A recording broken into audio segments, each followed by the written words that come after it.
And now, ladies and gentlemen, Holden Productions, ESPN, and Budweiser, the undisputed king of beers, presents High Noon in Muskogee. Main event, 10 rounds, heavyweights. Your referee for this event from Kansas City, Missouri, Kevin Champion. Introducing now the principals first in the red corner to my right. Hailing from Benton Harbor, Michigan, he is standing at an even 7 feet. He weighs 230.5 pounds. His professional record, 15 wins, 5 defeats. He has 13 knockouts. Here is Marselles Brown. His opponent in the blue corner, wearing the black trunks with gold and red trim and accessories.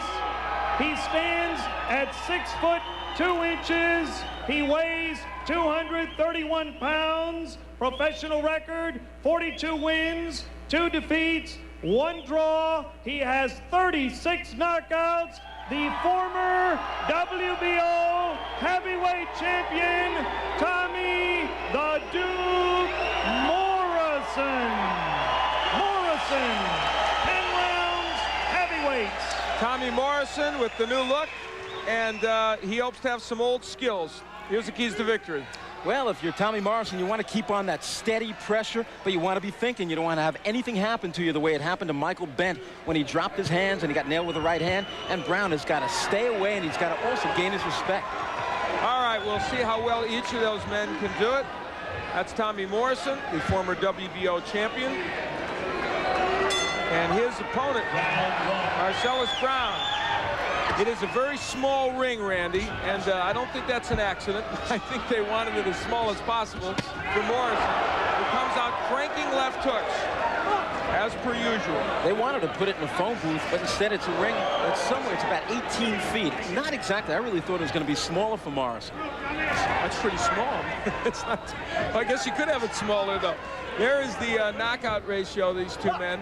Morrison, of course, as you know, a huge knockout puncher when he's on. 17 first-round knockouts for Morrison, 10 for Brown.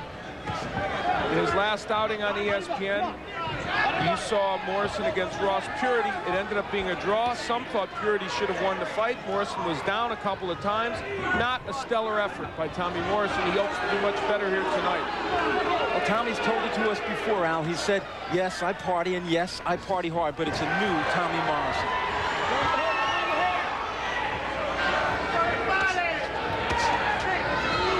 As is his custom, pressing ahead.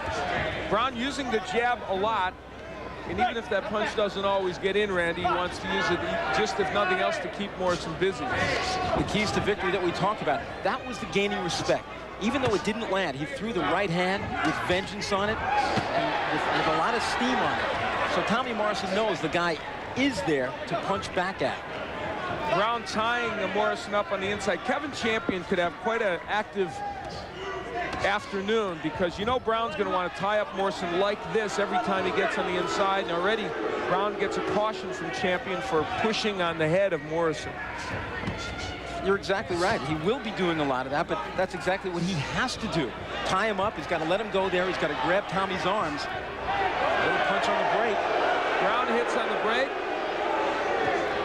and Morrison just kind of glares at him. Morrison is not a quick starter. I mean, he has never been known, even though he's got some early knockouts, against really quality opponents, he isn't that, I don't think, that quick a starter. No, from the talk about it, Tommy was saying he's coming right out, and he's going to look to put that left hook there. Listen, he's coming off that first-round knockout just a few weeks ago. He wants a man by the name of Mike Tyson to know that he exists and where he lives, and he wants him to have his phone number, because everybody, these heavyweights, are all lining up to face Mike Tyson. And I guess my point about the starting is he's vulnerable early, even though he's got those early knockouts. He has also been hurt early in fights. So for him, this tentativeness here in round 1 is not all that uncommon. Oh, bad cut. There is a cut over the right eye of Tommy Morrison. Now, whether it came from a clash of heads or a punch remains to be seen. So already the plot is thickening here in Muskogee, Oklahoma.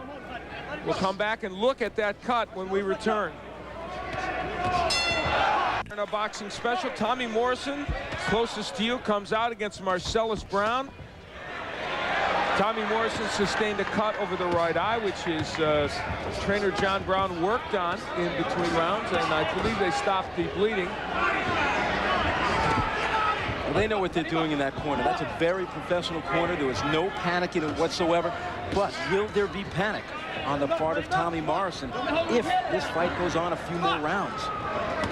So far, the bleeding has stopped. Take a look at the punches in round one. And interesting how inactive Tommy Morrison was and how inaccurate. And you know that only one of Tommy's punches, of the 14 punches that he threw, was jabs. He's not jabbing his way in, and Randy, that's something that has been a problem for him over the years. No question about it, Al. You know, when he's starting to, I think there may be a little bit of panic now as he's walking in. Looks like he's loading up on everything. Bad intentions on every shot he's throwing. I don't think he's going to try to box this guy at all. I think he's going to try to take him out.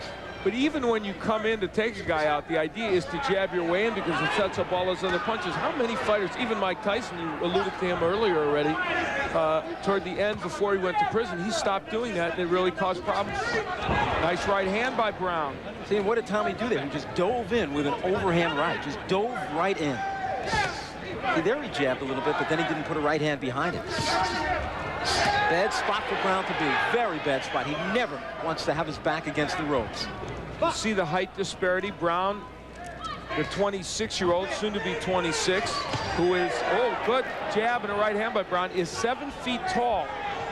It's not an optical illusion, folks. That was a very slow right hand that he threw. Nice uppercut. Now, he obviously was watching the Ross Purity tapes because Purity was able to land that uppercut against Morrison, and there's Brown landing it again. But he did not throw it with any kind of quickness on it. If he throws it again that slow and Morrison starts reading him, he's going to time it with a left hook. And just like you said, Al, Kevin Champion's going to be doing a lot of work the longer this fight goes. Under a minute left to go in round two. It is scheduled for 10. Tommy Morrison, the former WBO champ, against Marcellus Brown. Already a point being deducted? Wow. Good Lord. You know, he has warned him, but I didn't think it was all that flagrant. I really don't think Brown should have lost that point. Well, I mean, we're in round two already, and there's been a little bit of the holding and pushing down, but at this juncture, it's pretty early to start taking points away. But nevertheless, a point has been deducted. We'll be back for round three. Stay with us. Round number two, right at the final seconds, Tommy comes in, misses with the right hand, and then drills a left hand to the head of Marcellus Brown, who's staggered. So, a punch right at the bell or after the bell by Morrison does some damage to Marcellus Brown, and referee Kevin Champion did some damage to him by taking a point away in the second round. So after a very good first round for Brown, round two has some troubles for him. No question that Marcellus has been watching tapes of Tommy Morrison, and he knows all about that left hook. Look where Marcellus is carrying his right hand.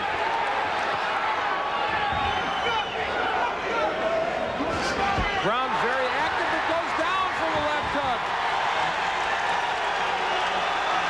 That time his right hand was down, and he got caught.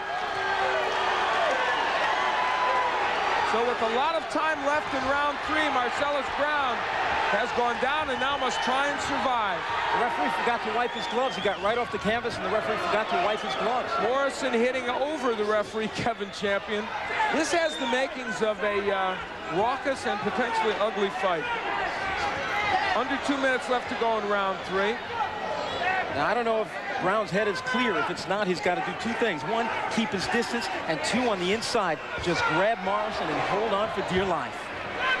Well, there's not too much distance in this ring to keep, but what there is, he's using. We're now approaching the halfway point in this round. Those power punches are really starting to bother Marcellus Brown. And that time it was a right hand by Morrison that got in. So here in round three, Marcellus Brown has been down and hurt, but so far is weathering the storm. There's the little uppercut that lands. There's Morrison trying to work on the inside, and Kevin Champion having a very difficult time controlling this bout. We're in Muskogee, Oklahoma. This is Tommy Morrison country. You can tell by the crowd reaction. You can see how painfully slow that right hand of Marselles Brown is, and he's going to get nailed over and over. I think the end is just about upon us.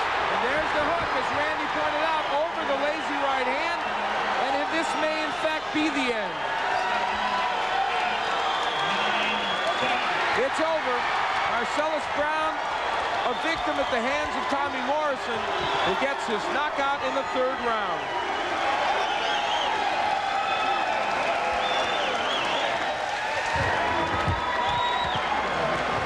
So much to the delight of this crowd in Muskogee, Tommy Morrison gets the job done using his power.